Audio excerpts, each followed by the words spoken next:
가족이 하나의 공동체라는 것이 한국의 특징이고, 일본은 그러한 공동체는 없어요. 돈이 없으면 가게 물건을 훔치거나 상해 문제 있잖아요. 폭력 문제, 이게 굉장히 많다고 합니다. 노인분들이요. 집에 혼자 계시니까 아는 노인 남성에게 성범죄를 당하는 경우가 늘어나고 있다고 합니다.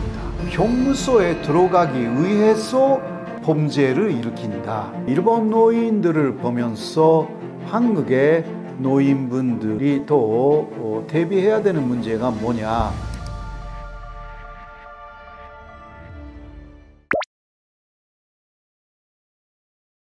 사실 요새는 한국도 일본도 노인분들의 생활에 여러 가지 변화가 일어나고 있다, 그렇게 할 수가 있는데요. 먼저 전통적인 그러한 입장에서 볼 때 큰 차이가 있었죠. 사실 한국의 경우는 노인분들이 거의 경제적인 힘이 없지 않습니까? 사실 지금도 이것은 마찬가지인데요. 한국에서는 아이들의 성공을 위해서 거의 노후 준비를 못하는 그러한 노인분들이 굉장히 많았고 지금도 많습니다. 그래서 이렇게 한국이 선진국이 됐는데 왜 노후 준비가 안 되어 있는가 라고 굉장히 많은 분들이 이야기를 하지 않습니까? 그러나 전통적인 한국의 가족이라고 하면 노인이 된 부모를 그 아이들이 또 부양하는 그러한 가족의 가치관이 있었어요. 한국에서는. 이것이 지금 한국에서도 굉장히 많이 개졌죠. 자, 일본에 조금 눈을 돌리면, 일본은 아이들을 위해서 부모가 너무 희생하거나 그러한 문화는 옛날부터 많이 없었습니다. 일본의 부모의 책임은 아이들이 20살이 될 때까지 혹은 대학교 졸업할 때까지라고 하여서 그 이후는 특히 경제적으로는 아이들 자체가 책임을 져야 한다라는 것이 기본적인 일본의 보통 가정의 가치관이었습니다. 그래서 한국에서는 부모님이 아이들이 결혼할 때까지 혹은 결혼한 이후에도 경제적으로는 굉장히 많이 도움을 주지 않습니까? 일본은 그런 곳은 정말 없어요. 오히려 예를 들면 20살을 넘었는데 일단 대학교 22세까지는 괜찮아요. 네, 그러나 고등학교 졸업해서 일을 시작했다. 그러면요 18세, 19세로 일을 하기 시작하잖아요. 일본에서. 그러면 많은 부모들이 말합니다. 그때 아직 집에 있으면 아이들에게 집세 내라고 말합니다. 이런 식이에요. 이거는 대단히 어떤 면에서는 소양적인 가치관이라고 할 수가 있거든요. 혹은 미국의 가족을 보면 또 거기까지 집세 내라고 그런 가족이 별로 없는 것 같은데 일본은 있어요. 그래서 경제적인 면에서는 부모님은 이제 노후를 우리가 준비해야 된다. 대신 노후에 대해서 아이들에게 도와달라라는 것도 없습니다. 이런 부분이 좀 다르죠. 경제적인 부분은 서로 독립하자라는 것이 기본적인 일본의 보통 가족들의 생각이고요. 한국은 전통적인 가치관으로서는 서로 연결되어 있습니다. 부모님이 어려울 때는 아이들이 돕고, 아이들이 어려울 때는 또 부모님이 돕고, 이렇게 하는 거죠. 일본은 이러한 관계가 흔하지 않습니다. 어떤 가족이 하나의 공동체라는 것이 한국의 특징이고, 일본은 그러한 공동체는 없어요. 그래서 돈으로 친족으로 돕거나 그리고 또 도와달라고 이야기를 하거나 이게 없는 거예요. 큰 차이라고 할 수가 있죠. 그래서 노후에 대해서도 부모들은 노인이 되기 전에 모든 것을 생각하면서 자신들의 노후를 준비를 하지 않으면 안 되고 그것이 상식으로 되어 있는 게 일본입니다. 한국도 그러한 생각이 요새 많이 생겼지만 그래도 지금도 아이들을 돕지 않습니까? 그러니까 여유가 없어요. 한국의 부모들은 또 노인이 되어 가는데 여유가 없습니다. 경제적으로 자신의 노후를 위한 준비를 하려고 했더니 또 어떤 돈이 아이들을 위해서 들어가게 되었다. 이러한 부분이 큰 차이라고 할 수가 있습니다. 일본의 노인분들이요, 요새 범죄가 많아졌습니다. 1990년 정도에는 노인 인구에 비해서 범죄율은 2.1%라든가 그 정도의 수준이었어요. 그런데 30년 정도 지난 후 2010년대가 돼가지고 그것이 거의 10배 정도 노인 인구에서 범죄율이 20% 정도 됐거든요. 이거 조그만 범죄도 다 들어갑니다. 근데 왜 이렇게 그 범죄율이 늘어났는가라고 하면 역시 일본에서도 문제는 돈의 문제가 커요.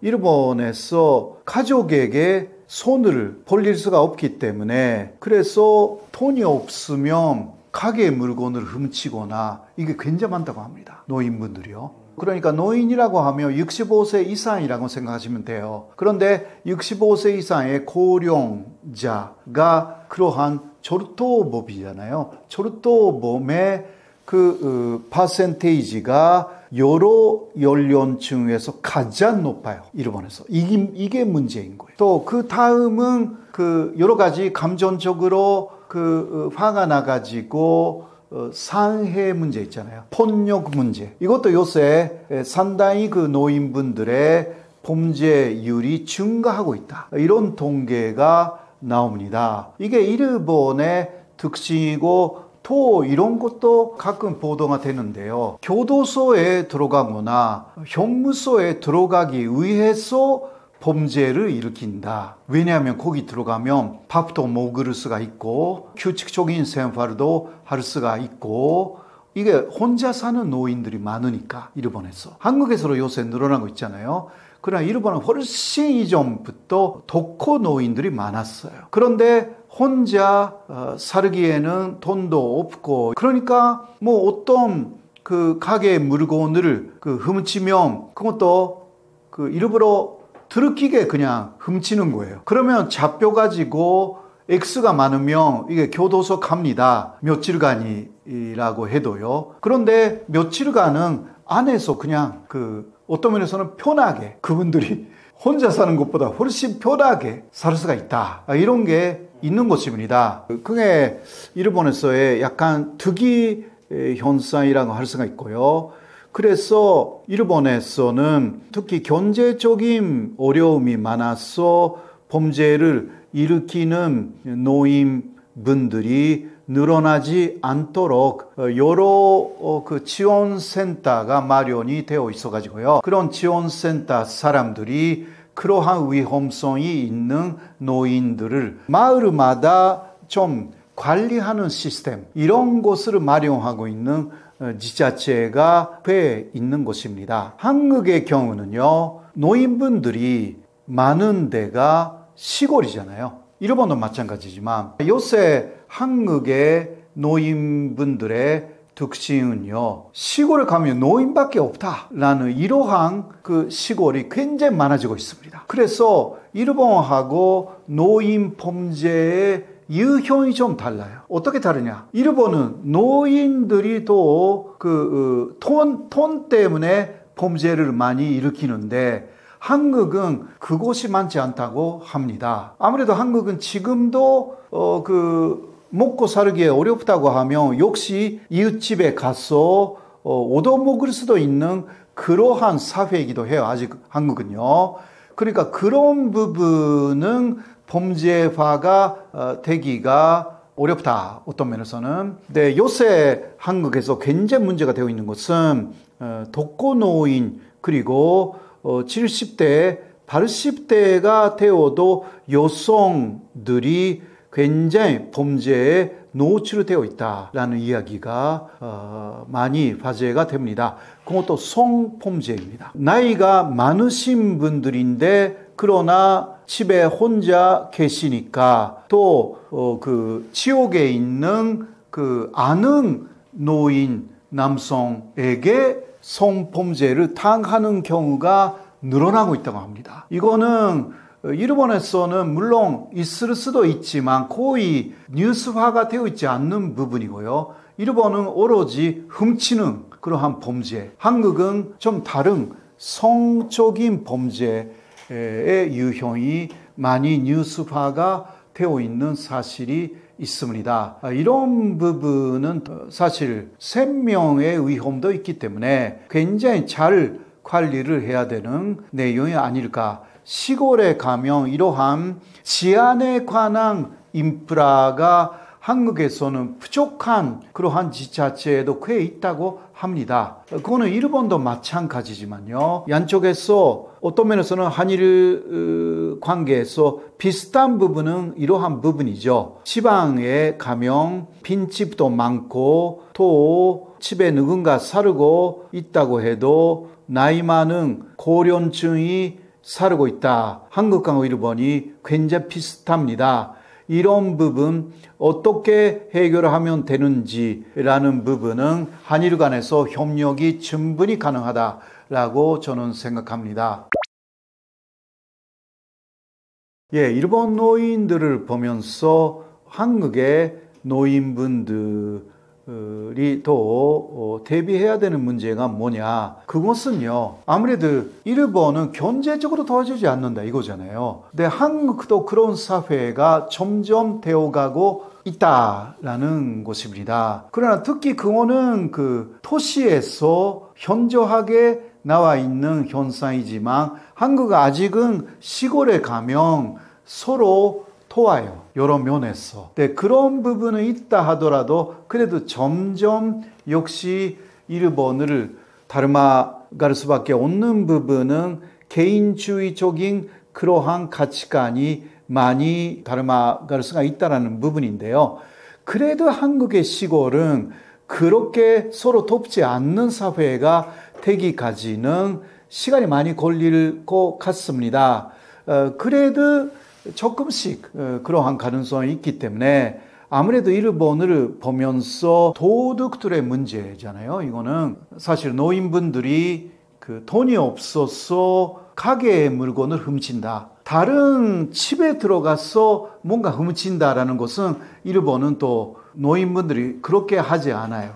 가게에 들어가서 한다라는 거. 네. 이러한 부분이 또 한국에서 어떻게 나타나는지는 도시 아닌 시골에서는 아직은 그러한 시대는 또 아닌 것 같아요. 제가 또 한국에 시골에 많이 가기도 하니까 아직은 인정이 많고요. 그런 부분이 거의 발견할 수가 없는데 일본에서는 일본 말로 만비기라고 하거든요.